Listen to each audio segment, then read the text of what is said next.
Então tá, moçada, bora pra aula então. Vamos recuperar aquelas informações da parte da velocidade média. Tá? Aqui nessa figura eu quero só recuperar a informação que a gente tinha discutido de trajetória, né? Quando a gente definiu distância ou espaço percorrido, a gente falou de trajetória. Então o que acontece? Aqui é um caso típico na física que a gente muitas vezes simplifica ou idealiza situações reais, né, para situações, digamos, pitorescas, né, ou situações que fogem realmente ao cotidiano. Então aqui a gente tem uma estrada e que ela tem descidas e subidas, né, onde os carros estão se deslocando aqui com uma velocidade constante. Estou supondo que essa velocidade é constante. E a gente aproxima esse cenário como uma trajetória retilínea uniforme para ilustrar um movimento MRU. Então, isso aqui é o caso típico que essa afirmação é falsa. Então, se a gente for olhar com um ponto de vista realmente da física, essa trajetória está mais para curvilínea do que para retilínea. Mas o que a gente faz? A gente acaba simplificando para facilitar o nosso entendimento.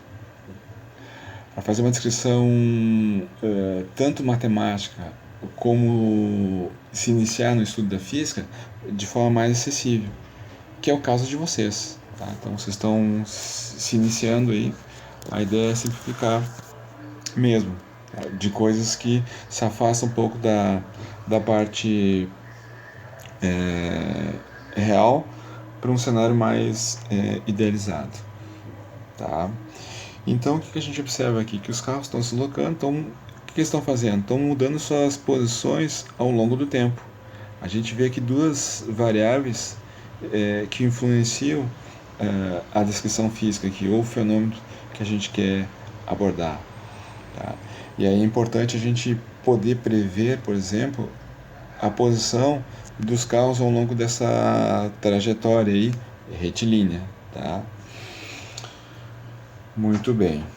Avançando um pouco mais, o que nós temos aqui nesse slide? Aqui nesse slide a gente começa a complicar um pouquinho, né? Então a descrição, digamos, da matemática, dos movimentos que a gente quer explicar e entender melhor, muitas vezes aparecem na forma de representação gráfica, por exemplo.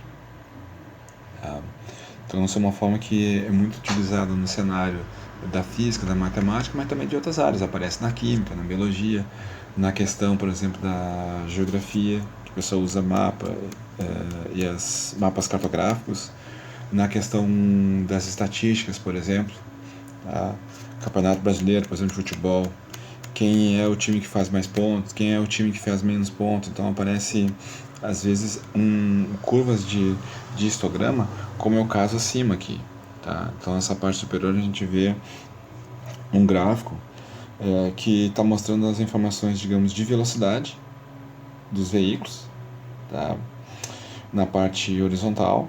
Então ali aparecem as informações da velocidade que o veículo está passando. Nesse contexto aqui é uma lombada ou um redutor de velocidade. É um problema que foi enunciado no Enem, que a gente vai fazer uma abordagem no final. Na verdade, esses dois gráficos que eu estou apresentando são duas questões que já caíram no Enem, para ilustrar para vocês que às vezes as informações elas não aparecem, digamos assim, num enunciado do problema de forma simples mesmo, que a gente às vezes tem, e que estão, às vezes, muitas vezes, sem estar contextualizado. Tá? Então, nessa parte de cima do gráfico, além do eixo horizontal que está indicado a velocidade, a gente tem no eixo Y um percentual dos carros que estão passando. Tá? Então, ali tem os veículos que passam e tem um número para isso. Eu não me lembro agora de cabeça, mas quando a gente for fazer exercício a gente vai recordar isso. Tá? E a gente vai explicar melhor. Aqui a importância é só destacar como que são colocados essas informações, os dados ali, como que a gente pode, digamos, interpretar isso. Na parte de baixo, no outro gráfico, a gente vê ali no eixo horizontal, o eixo X, o horário de saída do ônibus. Vocês podem observar que começa ali às 6 horas da manhã e vai até o final da manhã, até às 11 horas. No eixo vertical, a gente tem o tempo de percurso que está colocado em minutos. Então, se a gente, por exemplo, rapidamente inspecionar, a gente observa que às 6 horas da manhã, para a saída, por exemplo, de um ponto inicial, que poderia ser de um bairro. Vamos supor aqui para um exercício mais simples, que seja alguém que esteja saindo de Forquilinhas e vá até o centro de Florianópolis. Ele gastaria então um tempo de 50 minutos para ir. Tá? Se ele sair um pouquinho mais tarde, 6h10, ele também está dentro dessa faixa de 50 minutos. Mas se ele atrasar um pouquinho, tá? Vamos supor que ele esqueceu de escovar o dente, tenha que voltar para casa para fazer uma escovação dos dentes. Então ele já perde um tempinho, já atrasa 5 minutinhos. 6h20 já leva um pouquinho mais. E ele vai avançando até chegar num ponto nessa curva que é o de maior tempo de percurso, né? Então, na faixa ali entre 8h10 até 8h20, se você sair de casa nesse horário, você leva 110 minutos para chegar até o centro, tá? Nesse exemplo que eu estou dando, de Forquilinhas até o Tritri, tá? O Titri, certo? Então esse gráfico ilustra um outro cenário dessas informações de dados aí. Só para mostrar a vocês que o que acontece. Muitas vezes a gente organiza e reúne os dados, ou resume os dados, na forma de tabelas e de gráficos, que é uma maneira super simples de ter isso tudo na mão, e rapidamente a gente consegue fazer uma análise e interpretação desses dados. De modo que o que? Ajuda a gente a obter uma conclusão muito mais rápida. Tá? Então os gráficos também ajudam muito nesse cenário, digamos, a gente poder ter um monte de uma coleção de dados reunidos e rapidamente a gente olha para aquele gráfico e já sai já explicando. Tá? Então essa que é a importância de estar essa figura aí. Então, se a gente avançar um pouquinho mais, o que a gente tem? A gente já discutiu a questão da velocidade escalar média, então aqui eu vou passar um pouco mais rápido. Tá? Então, se vocês olharem nas caixinhas aqui, eu vou deixar para vocês indicado, que sempre vai ter uma explicação quando tiver essas caixinhas amarelas aqui. Ó. Tá? Tem uma afirmação aqui, ela está explicando a definição de velocidade escalar média e também fala da questão do ponto material. Tá? Ponto material como um ponto que a gente possa, por exemplo, desprezar suas dimensões frente ao problema que a gente quer tratar. Então imagina naquela primeira imagem que eu tinha colocado da trajetória real, que é uma trajetória curvilínea, dos carros andando naquela estrada de subidas e descidas, o tamanho desses carros frente à extensão dessa estrada, a gente pode desprezar. Tá? Então a gente não precisa levar o tamanho de um carro. Tá? Então o ponto material ele vem a ser isso, que os objetos eles acabam não interferindo no fenômeno que a gente está propondo. Tá? E aqui nesse cenário a gente poderia imaginar que a gente teria um carro, por exemplo, se deslocando da Forquilinhas até o centro. Então imagina o pai de vocês indo para o trabalho. Tá? Sai da Forquilinhas e vai até o centro de Florianópolis. Então aqui tenho dois reloginhos ou duas odômetros ou dois velocímetros. Tá? Nesse primeiro aqui, ó, eu vou chamar de informações iniciais. Tá? Então o que eu tenho aqui? Ó? Eu tenho aqui inicial. Então para inicial eu vou usar aquela mesma abordagem que eu usei em sala de aula. S0 para início e T0 para início. Mas lembrando que essa anotação ela pode ser diferente para outros livros, né? Para outros contextos, como por exemplo outros problemas. Dependendo do autor, ele pode estar se referindo como o ponto inicial como T1, por exemplo, pode estar usando TI, tá? Para a questão da variável do tempo. Assim como para posição, em vez de ser S0, ele poderia usar SI para dizer que é a posição inicial, ou poderia usar S1 também para a posição inicial, ok? Então, nesse reloginho a gente tem as condições iniciais. E nesse outro relógio aqui, ó, tá? A gente tem as condições finais. Então, inicial e final. O final, a gente vai fazer a mesma notação que a gente usou em sala de aula, S0, S e T. Tá? Lembrando que a definição de distância percorrida por tempo é a velocidade média, ou seja, na forma matemática, isso aqui significa que é o ΔS dividido por ΔT. Lembrando que o ΔS nada mais é que a minha posição final menos a minha posição inicial, e o ΔT é o meu tempo final menos o meu tempo inicial. Tá? Só uma revisão mesmo do que a gente discutiu em sala de aula há umas 2 semanas atrás, aí, mais ou menos. Então imagina que a gente queira calcular a velocidade média nesse exemplo hipotético que eu estou tentando ilustrar. Alguém que saia da Forquilinhas de carro e vá até o centro de Florianópolis, independente do horário. Tá? Então a gente não está dando bola para a expressa, se ela está cheia, se ela não está cheia, coisa e tal. A gente só está pensando que a gente tem essas informações aqui dado pelo velocímetro. Então eu tenho ali que o meu tempo inicial ele é 14 e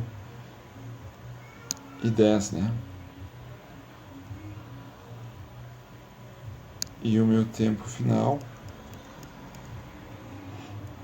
é 14 e 40, tá? Minuto, aqui minuto, tá? 14 tem horas ali. Então quanto que eu vou ter de ΔT aqui? 14,40 menos 14,10, isso aqui vai me dar um tempo de 30 minutos, tá? Digamos que eu queira calcular então o espaço percorrido, a distância percorrida, que é o ΔS, ou seja,